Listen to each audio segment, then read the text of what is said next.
வணக்கம். சற்று முன் கிடைக்கப்பெற்ற மிக முக்கியமான செய்தி ஒன்று வெளியாகி உள்ளது. நேற்று தேர்தல் ஆணையம் தேர்தல் தேதியை அறிவித்த நிலையில் தற்பொழுது 1,26,00,000 தற்பொழுது பறிமுதல் செய்யப்பட்டிருப்பதாகவும், தற்பொழுது திமுகவின் எம்எல்ஏக்கள் ஒருவர் கைது செய்யப்பட்டிருப்பதாகவும், திமுகவின் நிர்வாகிகள் 15 பேர் கைது செய்யப்பட்டிருப்பதாகவும் விசாரணை நடத்தப்பட்டு வருகிறது.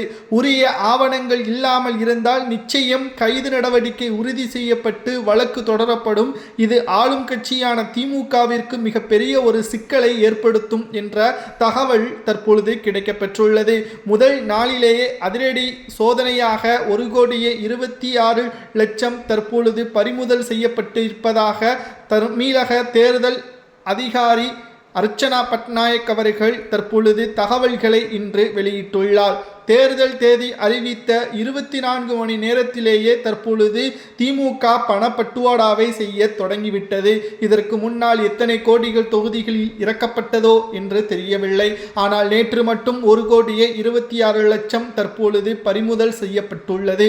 திமுக 20 கட்சியுடன் கூட்டணி அமைத்தாலும் கூட பயம், மக்கள் பணத்தை பெற்றுக்கொண்டுதான் திமுகவிற்கு வாக்குகளை செலுத்துவார்கள் என்ற பயம் தற்பொழுது திமுகவிற்கு இருக்கிறது. பணத்தை கொடுக்கவில்லை என்றால் 20 என்ன 40 கட்சிகள் கூட்டணி வைத்தாலும் கூட திமுக டெபாசிட்டை இழக்கும் என்று பல்வேறு கருத்துக்களும் சமூக வலைதளங்களில் முன்வைக்கப்பட்டு வருகிறது. ஆனால் இந்த முறை திமுகவின் நிலைமை என்ன தெரியுமா? நிச்சயம் எதிர்பாராத பல திருப்பங்கள் ஏற்படும். ஏனென்றால் விஜய் அவர்கள் என்டிஏ கூட்டணியின் பேச்சுவார்த்தையை நடத்தி வருகிறார். சிபிஐ வழக்கும் விசாரணை முடிந்துவிட்டது.